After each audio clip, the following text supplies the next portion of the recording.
this conversation for me, it's like a dream come true. I am not a specialist in children in the metaverse, but you guys are. And I want to open up bringing up some considerations of a article that I just read from Nina that she's here. And the name is It Takes a Village to Raise a Child Even in the Metaverse.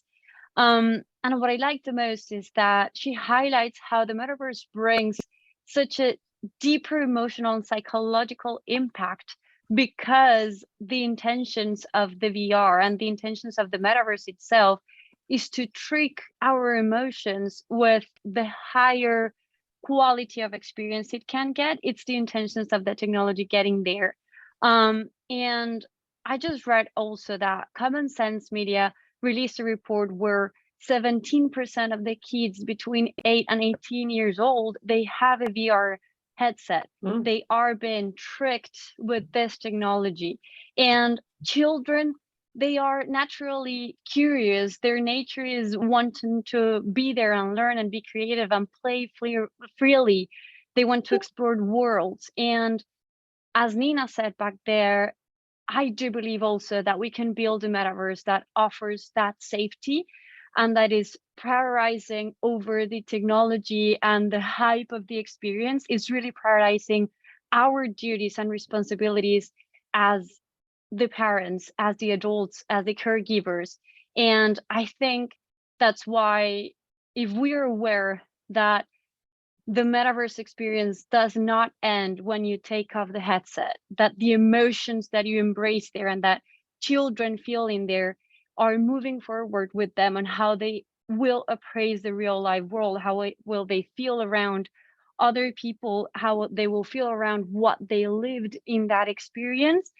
We will realize that it's highly important now, that is an early stage, to start building mindfully, to make the best of this technology to help children find a joyful, healthy way of using it. And I'm more than blessed to have this incredible panelists. I will give space, of course, for them to introduce themselves, but I'm happy because they are highlighted in this metaverse space for being aware of this. They do know, live, and work around this. Nina has been for the past 5 years researching on the how technology shapes human interactions and that psychological impact, and she's highly advocating for children in the space. Silviya, well, she's co-founder and artist of her own NFTs project, but also in her life, she has produced content for children, educational games, illustrator books. Alison, well, she has been with me for the whole process of my growth in Web3, and I love something she recently shared with us, and it's that the metaverse touches the viewer's emotions as well as their thinking, and that helps bring behavioral change. And that impact is significant. I really, really wanted to highlight those words. And last but not least, Emmanuel, well, he's just been an eye-opener for me for believing in better future, better generations, people that no matter what their age are and what they've been through, they can swap that story to do good with technology so we all can be well. So I just wanted to say those words because it's why I'm so happy and grateful for having these conversations, but mostly for having them here sharing their time with us and their knowledge. And of course, Sharad, you and I, we will be here to stay talking about deep stuff with some sense of humor as always. So I'll just give you guys the word to introduce yourselves. I'm Daniela Merlano, by the way, I always forget that one. And yeah, whomever wants to start talking a little bit of your journey and with this topic mainly. I would say Nina. Okay, thanks, Sharad. It's a pleasure to be here and join the panel today. Many of you, we've had interactions on LinkedIn, but we haven't actually been on a call together. So it is a pleasure to be here. So thank you, Daniela and Sharad, for organizing us and bringing us together to share our common interest in shaping the future of the metaverse, prioritizing the needs of children, both short-term and long-term. And thank you, Daniela, for sharing some of my words that I've written in online in a blog, and also a little bit about me. I'm the co-founder of Kabuni, which is an education grounded metaverse where we're working together with educators and students alike in co-creating and co-producing a metaverse specifically for academic outcomes, and as well as supporting the needs of future and of children within the future in the context of the metaverse. My particular interest in this area is around the psychological needs of a child in the context of understanding the implications of using the metaverse and its technologies, and how it impacts our long-term cognitive, emotional, and you know, the multi-layered complexities of who we are as human beings in the context of the technology. And yeah, really interested to see where our conversation goes today. And I'll pass on the introduction to Alison. Thank you very much, Nina. It is a great pleasure to be here. So thank you, Daniela, Sharad, for organising it, and lovely to meet everyone else and to be here. And I know from here, just lots of more exciting, interesting and great things will take place. I am so pleased to be to hear, we have loads of panels at the moment around the metaverse, Web3, but actually to put children at the heart of it, for me, is so crucial. Yeah, I've worked for 35 years for children, young people, particularly children from disadvantaged backgrounds. I was a child myself who kind of grew up in the care system, didn't have anyone advocating for me. So truly believe in the rights of children to be looked after and protected, and really believe in the concept of children come through us, not from us. So it really places that community responsibility onto everybody, yeah, for our children. Yeah, so I'm really excited to see this. I have had the great pleasure of leading education, child social care, health services for children in the UK. And I think one of my I wouldn't say bugbear issues now, as I've pivoted into the world of the decentralized internet revolution, is how do we see young people in that, and how are we as the adults, who are generally still the ones in the position of with operating authority to make decisions every day, how are we using that to really prepare the world for the future? So rather than thinking how we want the world to look, because this is what we like, how are we thinking about the generation? And the one thing that I think I love about this era is this is the time when children and young people are teaching adults. And what we need to do is to help adults let go of their need to be seen as the ones who know, and to actually learn some phenomenal stuff from children and young people, so that then we really truly build the world for children. So I'm so excited about this conversation and what we can all do together and how we can drive things forward. So thank you. Okay, who wants to go next? Silviya, do you want to, as we go around the room? Or my room? I guess ladies first. Okay, so thank you, Alison. Again, what can I say? Thank you, Daniela, Sharad, for organizing this event. I had the wonderful opportunity to actually meet the other panelists through this event, and I've learned so much in the process of organizing this webinar today, which has been incredibly eye-opening for me. And I've read a lot of the work that Alison and Nina have done, and it's I think it's very crucial. I myself understood how crucial it is to actually speak about this topic. So my background comes from me being a builder and a creator in the space. I'm the co-founder of the gaming project Dropbox Guild. I'm an NFT artist, essentially. And I come from the perspective of building things, and it's very interesting because I'm coming from the a Web2 essentially, and animation and illustration. Daniela said making books and educational content for children, and not only. And it's very interesting because as you step into the Web3 space and into the Metaverse space, then you not only have to think about what you are building in the sense of your visual language and your style and the content that you have in there, but also what the experience with that content will be and how to present that via the experience and emotions of the children. And it's very impactful, it's very interesting. I myself am interested in developing a project in the space. So I'm very much looking forward to our conversation today with all of you and learning more about that. And of course, I'll share my 2 cents from the creator side of things. Thank you very much. Well, I think that is my turn. Yes. So first of all, guys, I'm super glad that I'm here with this quality of people, people that are sharing the same vision as us in all this space, people that are actually worrying more into how the future will look like instead of how do we monetize, or how do we create another profile picture, you know? So it's like it feels amazing that you girls are changing the world, and it feels amazing that people like Sharad is putting this kind of people together and just start to discuss these topics, because no one is speaking about this. And just a little bit about my background.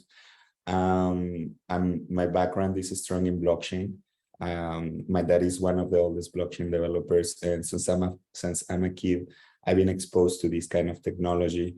The first private and public keys that I touched, I was 12 years old. But I focus in the regulation side of blockchain, so how to properly use a technology to give identity to the people, right? And yeah, as soon as I understood what it was, the metaverse 2 years ago, 1 year and 8 months ago, something like that, first of all, I got extremely scared. It was around 6 months of full anxiety around this technology, and it was a pessimistic point of view.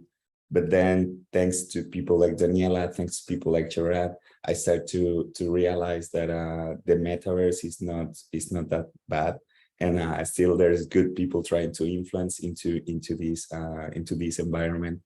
And yeah, I started my own project. My project is called Utopia, U-Topia. And what I want to achieve with this project is to be a model for humanity in how to develop a proper metaverse with values that doesn't harm the physical or mental health, not only about children's, as well about the public in general. But my full focus is on children's, because they're the future, and they basically are going to be the ones that set up the rules for the next generation. So yes. Thank you, Emmanuel. I guess it's my turn now. So yeah, my name is Sharad Agarwal. I'm based in Dubai. I run a digital agency called Cyber Gear. I've been doing it for 26 years. Emmanuel, I know you are only 24 years old. So anyway, that makes me probably the oldest person in the room. But yeah, I've started way back, 26 years back, first digital agency, used to do web, mobile, social, dabbled into artificial intelligence, big data. And last year, totally pivoted to Metaverse, NFT, and Web3, because technology is so fascinating. So I've just been driven by that. And onlywebinars.com is one of my passion projects. And I'm glad I started it, because we've had so many meaningful conversations week after week. And the backstory is that Daniela reached out to me some 3-4 weeks back and said, Sharad, I want to do this webinar, Future of Children. I said, yes. And then she said, we'll do this and we'll do that. I said, you don't have to sell it to me. I've already said yes. So here we are. And I look forward to having this awesome conversation with all of you. Back to you, Daniela. Thank you. Sharad is my dreaming partner. Like, I'm always like, hey, can we do? And he's like, yeah, okay. And why I feel it's so special that we're here, it's because sometimes I feel people talk about children just if they're working for them first. Second, if it's like because it's gaming industry or because it's just educational industry. But no, it's what I believe is if we are bringing technology for the future, most of the people that will be there are children. And children, not just the little ones, are the ones that have not been emotional and psychological developed yet. And that takes over 18 years. And we have to take care of them in all those stages. And that's also why I cherish that much this panelists, because we have the educators, we have the techie side, which is our lovely young Emmanuel, we have the artists, we have such a different perspective, and yet they are all aware and actively working for this.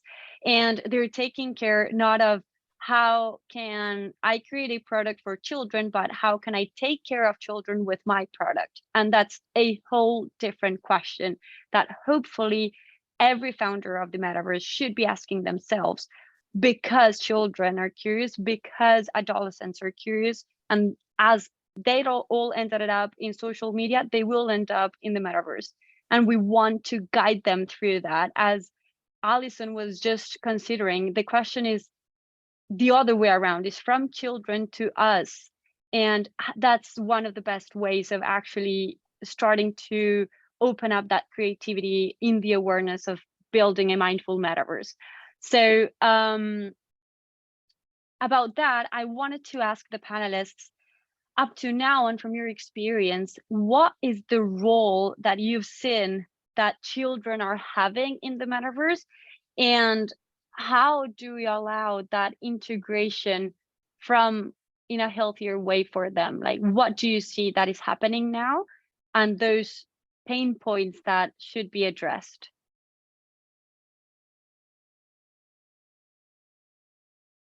Are you asking Nina? Yeah. Sure, I can. I mean, okay. The current state of the metaverse, I think we all agree on this call, is that it's not ideal for children to be engaging with at this point in time. That commercial products have been launched that are not suitable for children to truly be engaging in. And we have permitted this, with the evolution of the internet, Web 2.0, and now it's continuing into Web 3, where the spaces are rife with bullying, harassment on many levels. And the concern for me as a parent of 4 children is that we are perpetuating social issues that exist not only on the internet, but also in real life. And we're perpetuating the same social issues. And it's not the technology that's holding us back from creating ecosystems and spaces online that are safe, that are responsible, that prioritize the child's needs, the child's level of cognitive ability, of psychological ability. And we've innovated, really leaving children behind. What I believe is we've currently allowed kind of anything that a child interacts with digitally is a byproduct of innovation for a different sector. And somehow children are getting lost in innovating specifically for them and innovating specifically for them to elevate their lives.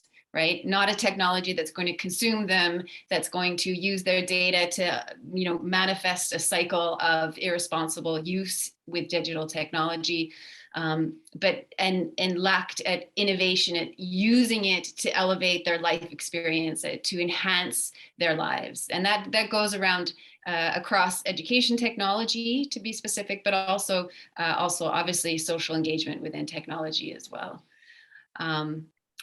And so there's a lot that can be done. There's huge amount of research and work and innovation that's required when it comes to the metaverse, to be able to truly support this next generation that will be integrating it into their lives in capacities that we don't yet truly understand. And it's this generation of children right now that will be more significantly impacted by the errors that we make today, right now. So I really do see us as gatekeepers of the future, and a responsibility to design technology that at least minimizes the damage that's possible. If I may just comment, I kind of agree what Nina is saying. I mean, Metaverse, we all agree, is in its early days. And right now, I think it's the wild, wild west. That's the closest description I can give, because there are no rules and regulations around it. And it's going to evolve, it's going to take time. Policymakers, governments will all have to play that role.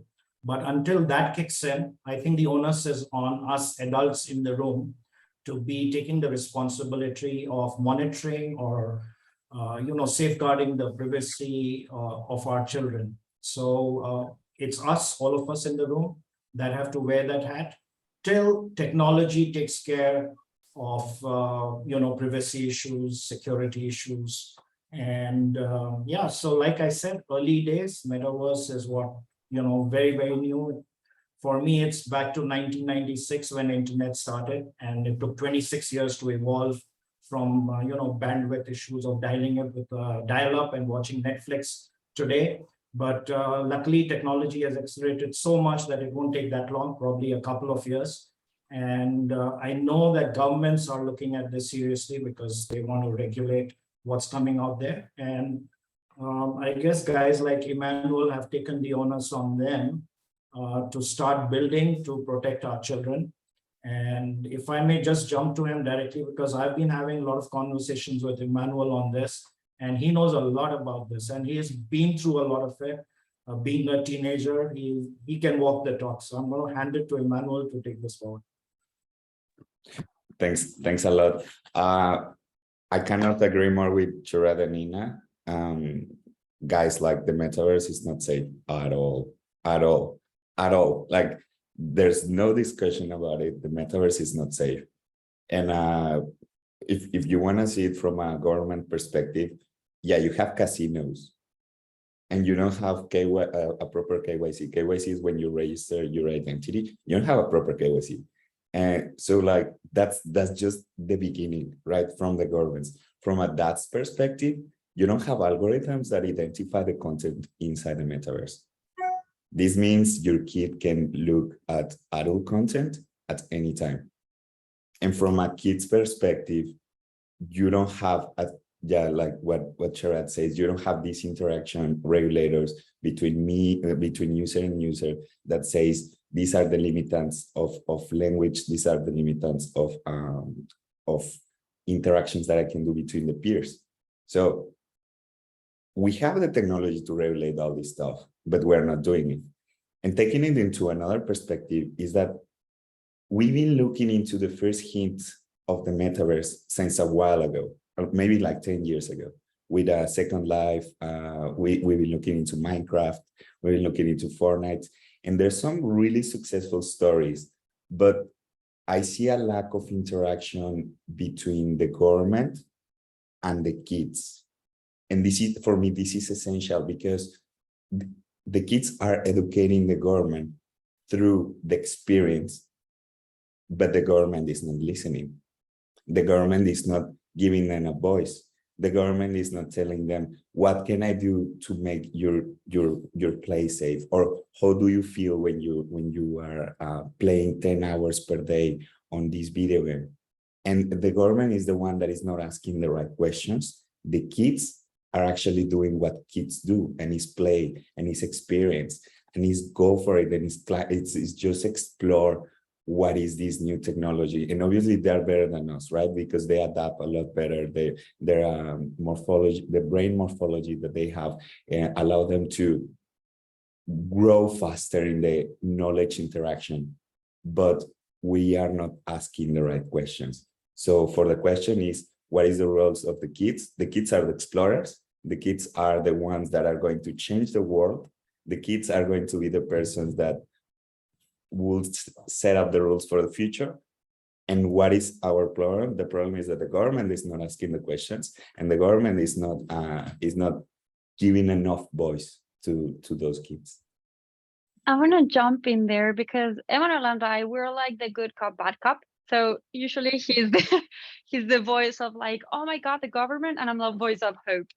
So following that, I feel that it's highly important that if we're aware of the fundamental problems that are a little farther from our reach, which means all of that needs to be solved urgently but takes more time, we do also have tools now that can be used and placed in favor to support and help that process. And that's also why I love so much Emmanuel's project, which is Utopia. And that's also why I felt so blessed of meeting Nina as well with Kabuni, because in the present times, they are using tools and creating to protect children now.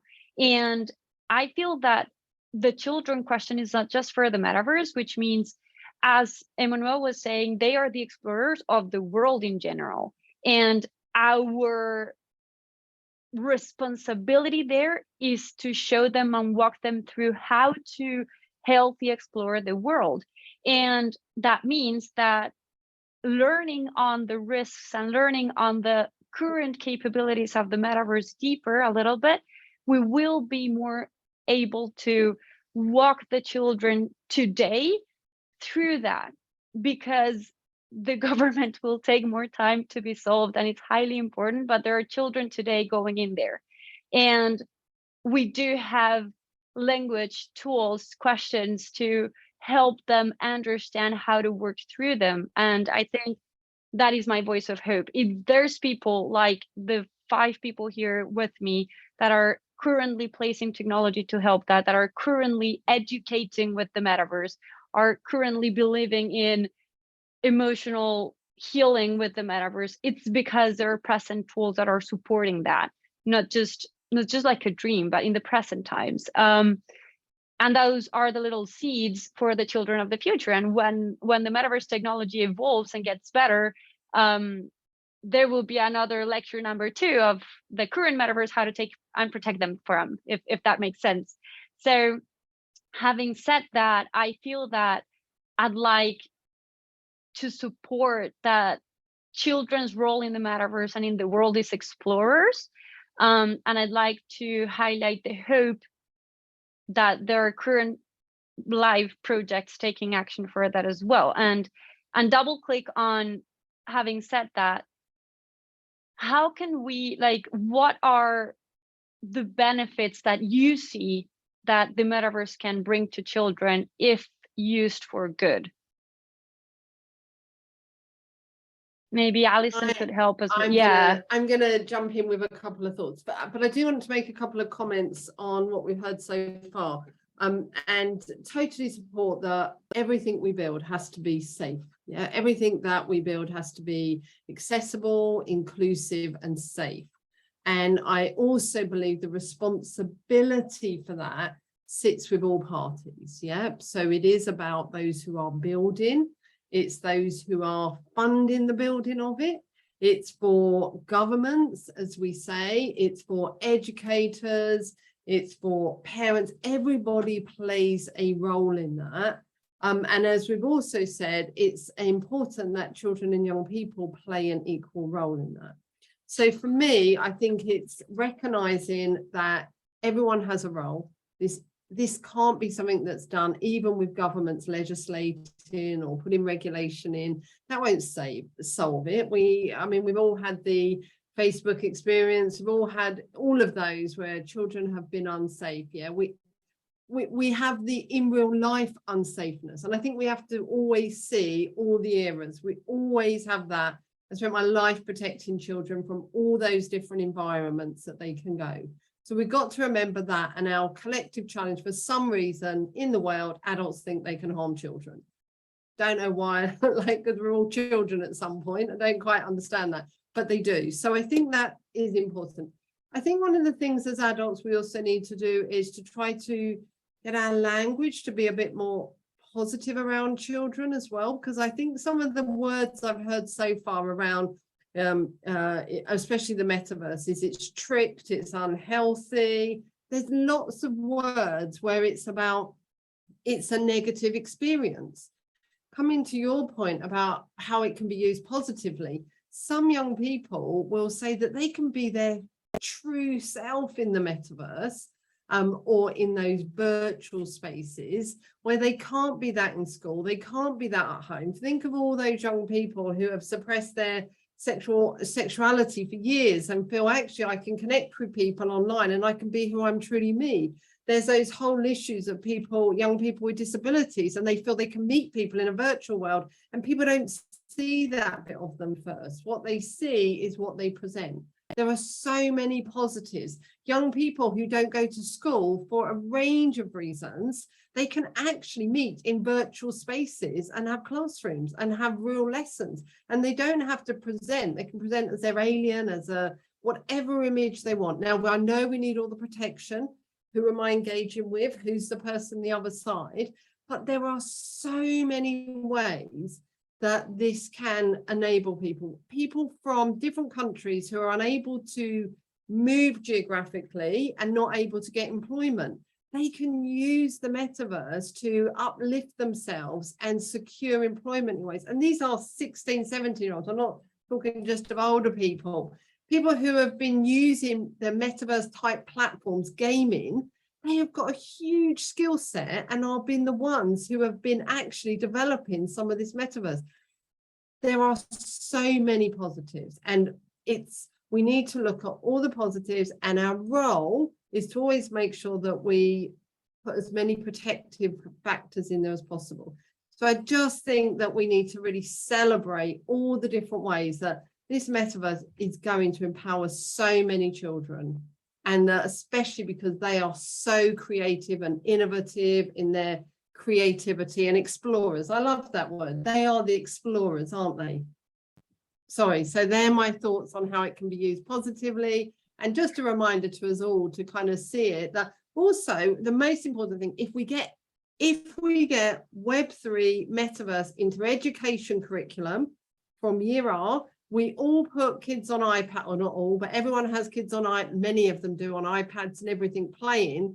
So let's bring education, the curriculum needs to address it then, because then the minute you do that, you make it a more acceptable conversation. When young people feel they have to hide their usage, they won't talk about the risks they're experiencing. And that's why we need to make sure it's talked about everywhere. Yeah, I completely agree with that. And I think something very special that went into my mind when you were talking, and this question I'd like to spot it to Nina. Sorry there.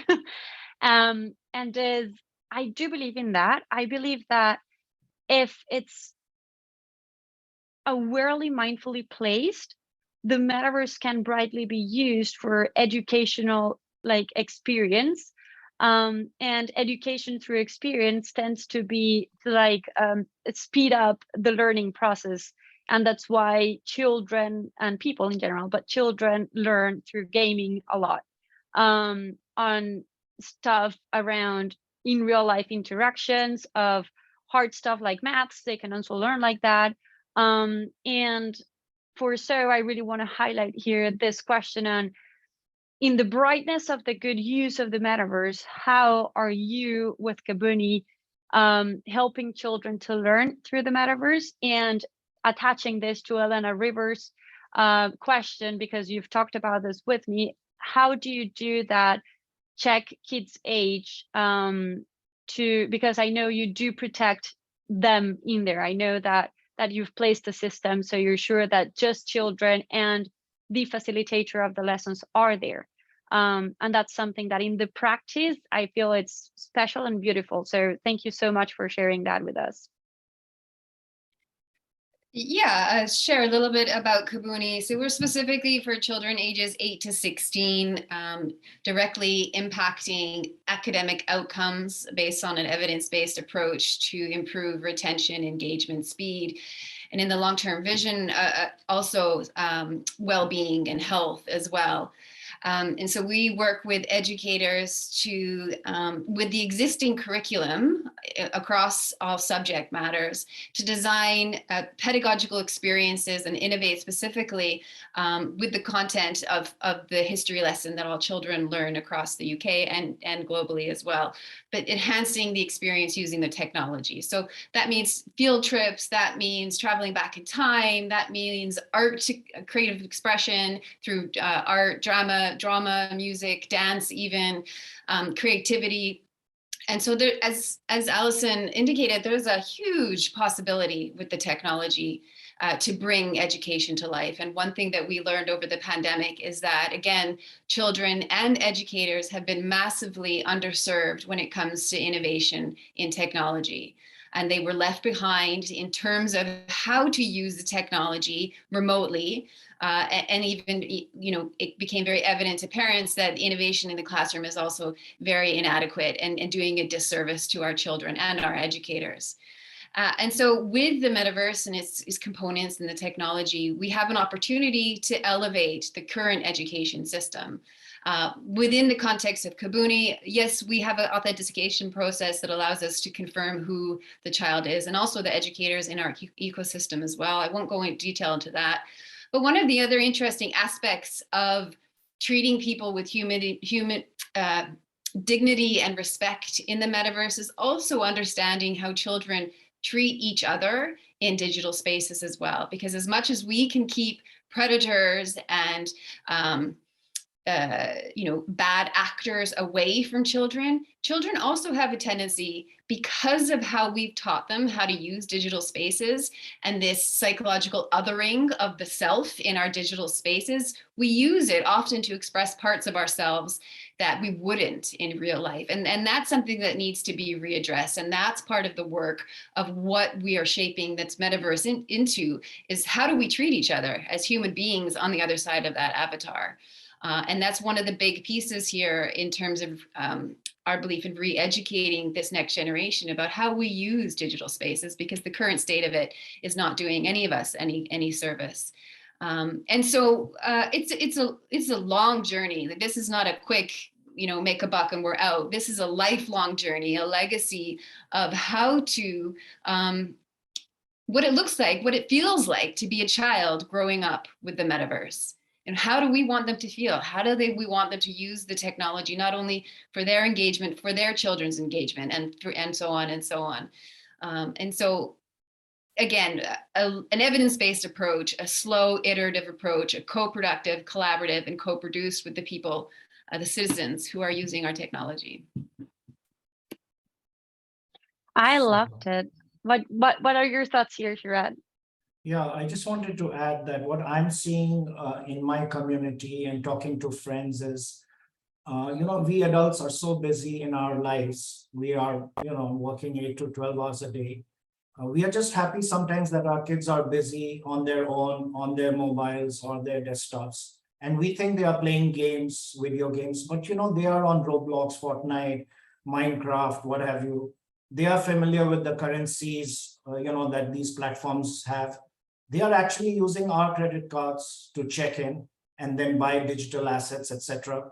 So I think the onus is on us to get more involved in where they are spending the time.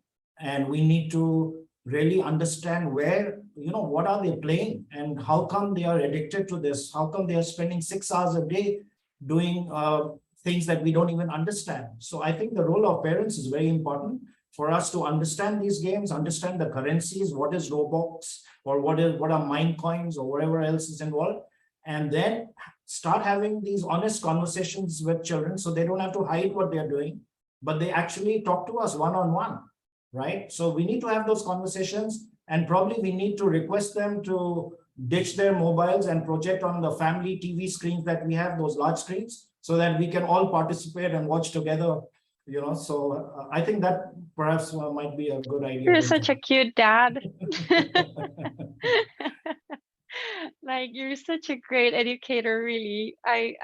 Wow, you're the cutest. And I think it's so true, because that's, I think, one of the double clicks I would say, that because before we did not know, or people did not know that much about the internet, that its implications, how it actually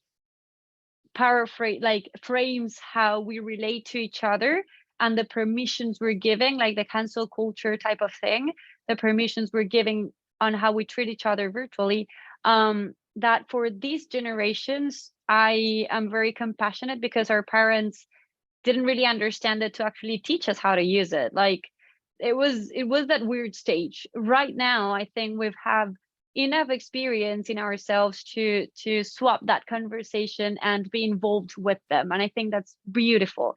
And another thing I wanted to highlight, and I think this question, I'd love Silviya to get your perspective on this, and is I have a theory that I might be very, very wrong. And Nina, let me know if I'm speaking dumbness here.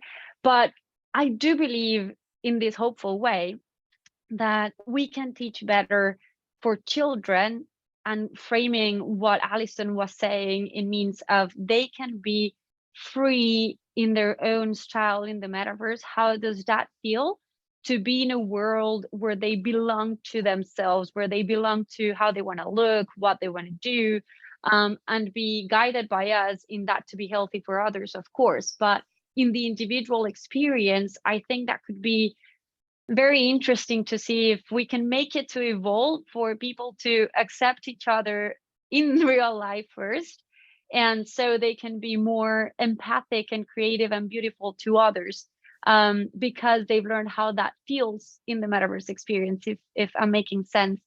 And the same logics would go for creativity. When you belong to yourself first, you open up the creativity on how to explore that and grow through that within your values. And because you're the creative mind of this row, I would love to see your thoughts on that. How can metaverse help children to belong to themselves and explore their creativity? Wow, thank you everybody for the insights so far. It's been an amazing conversation. And I mean, I think that we talked about the roles of children, and yes, the role of children is to always be innovators and explorers. And what children are to the people, essentially, it's motivation. Children are the motivation to everything we do, children, family, all of these things that are pillars to our life. So this is, again, a really huge conversation. And it's not only about the children, but it's about how we live our lives, how we present ourselves in the digital space, of course. And I've always had this sense that a lot of people struggle with the idea of finding themselves being in real life and being their digital selves.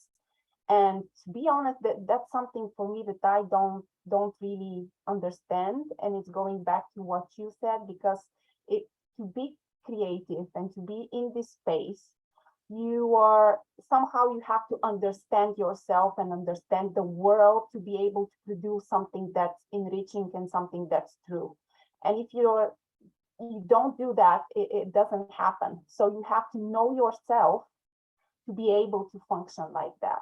And for me, I function like that in my real life and in the digital space. To be honest, I try to function differently to be more successful, or follow some people's advice, but this is not something I could pull off, let's say. And I think that if people kind of stick to the idea of being truthful and exploring who they are, and putting, as you, Daniela, say, people first and the human factor in the center of everything that they build, this is the natural way for things to evolve in a state that we will feel comfortable in, and things to be put in a position to regulate themselves. Coming from how children interact to how content is presented, and all of these in the core. And this is not from since when the metaverse was created or the internet. It's been a long, time coming, and people have struggled with the social media for a very long time. And I think we need to really talk about the psychology behind that, in a sense, and how people can interact and connect. We saw what happened with, Corona and all of the lockdowns around the world, and how people needed to adapt technology in a very fast pace. And then we saw all of these misalignments and all of these problems appear. And to be really, as humanity, we realized that we need to address this.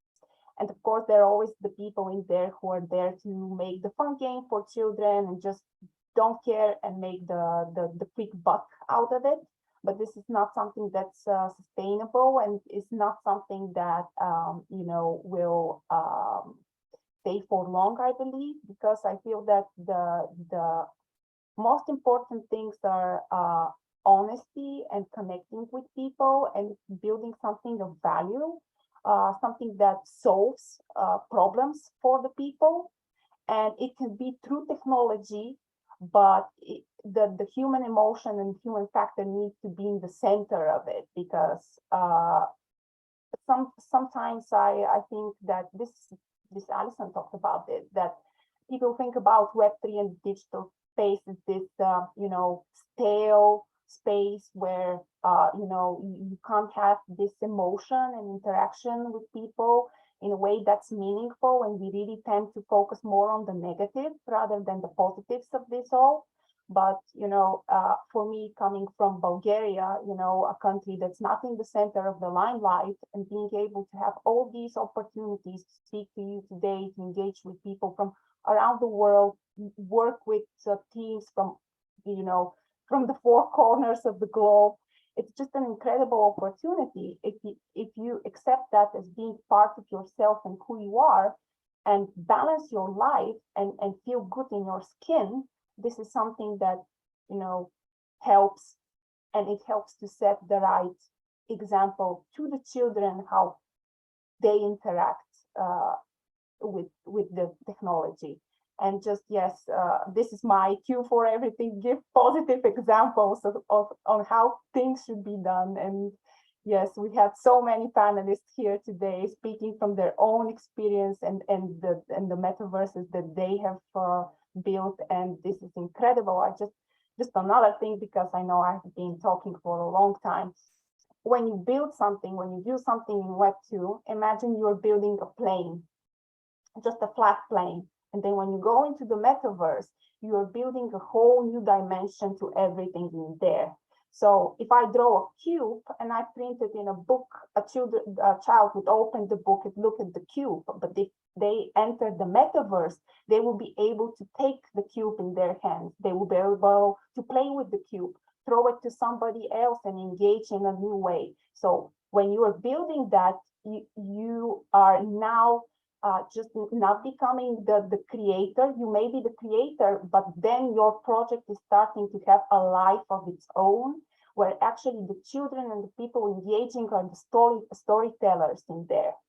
So I think that is a very empowering feeling.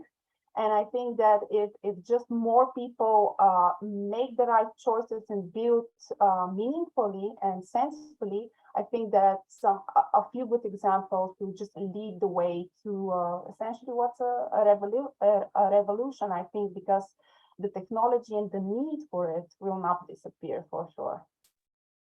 So, yeah. Thank you so much. You're the best. I'm so happy to see your insights on creativity and placing a visual image for us in Web2 versus Web3. I think sometimes that's so hard to do.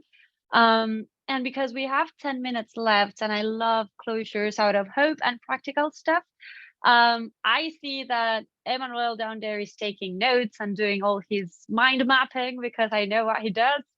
And I just want each one of you guys, including our lovely parent here, Sharad, to teach us one specific practical activity we can all do to protect children in the metaverse, to teach them how to use it better.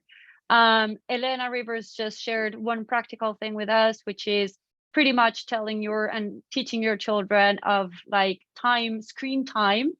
I think that's very important. That's what I'm looking for you guys to tell the people today that are sharing with us and the people that will see this video in the future, one practical thing they can do to protect and guide children in the metaverse. Emmanuel, if you'd like to begin there with your mind map, I'd love to see your thoughts. Damn it. Okay. So we're live. Okay, yeah, I know. Okay, so yeah, I'm going to say educate the educate the higher authorities. That's the most important. Now, one second. This is the justification. So Thomas and Silviya. Sorry, it's so hard to pronounce. So Thomas and Silviya, they've been talking about self-regulation, self-governance, and Thomas is talking that, yeah, parenting is more effective than government. And I agree with you guys.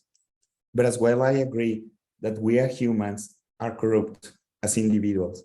And when we are supported by a society, and the leaders of that society is aligned with the values that the society should have, we can escalate into the next level of mindset, right?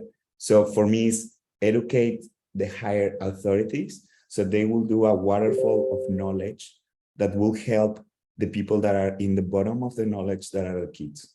So between you higher you go, the better impact in the ground. Great.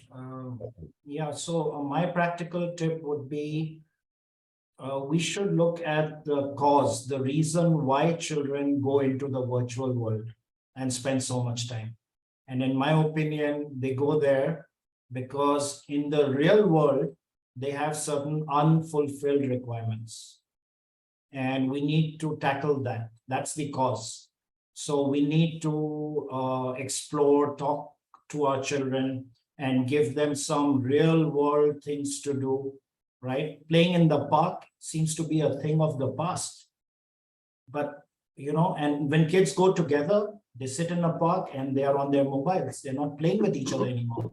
So I think we just need to, so we need to, you know, teach them that there is a life beyond the screens. And they need to, once again, start engaging with their friends and kicking the ball around and, you know, having real fun rather than be addicted and spending all their time in the virtual world. I mean, Metaverse per se is not a bad guy, nor is the internet and nor are video games. But we need to educate our children and say, okay, you get 2 hours of this virtual space for every 4 hours that you engage in the real world. How about that deal? And I think children are reasonable and intelligent enough to be, you know, listening to us. So that's my practical advice. Thank you. Okay, I'm going to jump in there and say, I think that we need to recognize that the evolving world is like the football pitch, is like the park, and we need to help people learn that and learn how to use it. And I think, so therefore my advice is, like Nina was saying, to use the virtual world and all of the new tools to teach, to use and educate children. Because the more you put it in the classrooms, which therefore builds on what Emmanuel said, get the higher ups to do it, bring it into the curriculum. But the more you do that, the more you have the conversations with them, the more they talk to you about how they feel, the more they talk to you about the dangers they experience. So you bring it alive and get them to learn how to use it safely. So education is what I'm going to say, but it should be fun. Let's go on a history lesson in the metaverse. Let's play ball in the metaverse. Let's unpick the aeroplane in the metaverse. Let's do science in there. Let's learn, and therefore people will be talking. You need to normalize it so that it stops being something that people don't talk about, and therefore children get into traps when they can't talk to people about what they're doing. Can you imagine that for the first time we can actually have practical education for children in digital space? This is incredible. Imagine you have a science class and you go into the metaverse and there is this sand dunes and the children need to go and dig up a dinosaur bones or things like this. You know, how enriching would that be for the children to spark that interest in them while they're you know, having education or they're having fun with their friends? It could be absolutely incredible. So now I will just jump in and say my 2 cents, I think, on the topic, because actually I gave it some thought and I've written down what I was thinking about. So build high quality products that solve problems and enrich people. products that tie the real and digital worlds together in a fun way for children to enjoy, either solo or preferably together, and have pre-built mechanisms for safety to be able to use by parents and educators to control and quickly spot and efficiently eliminate potential exposure and contact with harmful content, and of course balance the hours spent. So I think it's important to develop technology so it's more accessible to a wider range of people, because from where I am, this is a problem essentially. And I think with the wider adoption, the questions will be posed and the answers will come in a sustainable way. Because as I can see, there are people who are really interested in doing this, which is absolutely incredible. And thank you, everybody. And maybe I'll add my 2 cents.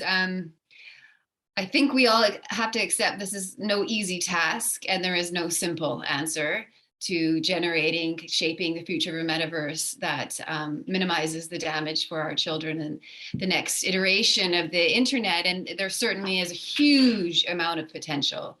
And if we could focus on that potential and innovate specifically to enhance not only children's lives, but all of our lives as well with this technology, then as Daniela speaks to, there's a lot of hope, a lot of opportunity for us to use this technology wisely, intelligently, and intentionally. And we have an opportunity to do that. I think one of the tips I'd like to say, and sometimes this is a shift for those of us who are really used to kind of the fantasy aspect of the metaverse and virtual reality and the kind of accepted activities we do in the current state of the metaverse, is to acknowledge that the concept of the metaverse isn't a fantasy, and it isn't a fantasy world for us to explore and treat each other however we want to. It is a reflection of real society. And we're going to have a mirror of every paradigm that there is in the world as it stands biologically. And what we need to accept is a responsibility for that, and a responsibility to design something that brings out the best in us, the best in our children, the best in ourselves as parents, and contribute to that in the ways that we can right now. So in my mind, that means actually with every click that we make on the 2D internet right now, with every search engine, with every purchase, with every like, we are actually shaping the future of the metaverse right now with our digital interactions. It's being tracked, it's being monitored, it's being accumulated into big data so they can use it to make decisions. And unfortunately, we have a responsibility to be more conscious about our digital interactions right now, because it is literally shaping the future of the metaverse. We are not powerless in this. We are not, we have autonomy in this. And that's where a lot of the hope stays, isn't it, Daniela? Is that we actually have a contribution to make right now with every digital interaction we make. And it's not an external world of a fantasy land and adult play area. It really needs to be tangible, conscious, safe, and responsible. Thank you so much. I wish you could do like, like the microphone was stronger. I loved your tips, your words. I think that's my personal purpose with having these talks, is not just setting words out there for people to reflect on, yes, but mostly for guiding them how to do something about it today with the resources that they do have. And what Silviya was talking is Montessori applied to the metaverse. That's literally an educational thing existing in real life, as they say, applied. So it works. And another thing I'd like to say here, just to close out of that hopeful message, is my 2 cents, as they say, is bring children in the metaverse with the why behind it. Use that to teach them why they feel how they feel with some interactions, why it's so brilliant to explore other cultures in the metaverse, why it's so brilliant to be open and inclusive to different types of people, visuals, thoughts and emotions. And they're having that there. You just have to open up, as Sharad said, the conversation on asking them what they feel, how they feel, why they feel, and why are they spending that time there. And in another practical mean, any founder out there, please do have some pop-up or something to tell your children in your metaverse that they've spent enough time there and it's time to go. I think that's something that I'd like creators to do. I don't know about techie, but I feel it's something that is possible and it's important to set those limits as the founders and the creators. So we're on time. Thank you so much for all this hour with us. I loved learning from you. I loved your insights, as grounded and hopeful as I expected this to be. So thank you so much for your time today, and for all the listeners to be actively posting your thoughts, questions. I think it was very powerful for me to read as well. So thank you a lot. Thank you. If I may just add on a housekeeping note, there'll be a video recording and a podcast available tomorrow, same time on onlywebinars.com. Please make it a point to share it with your children. And on that note, I want to say thanks and see you on the other side. And Daniela, it's a yes for the next webinar. Thanks a lot, guys. Thanks a lot, Sharad. Thank Thanks you a lot, Daniela, all. for Everybody. Thanks, you. everyone. Thank you. Bye. Bye. Thank you, Bye, as well. Bye.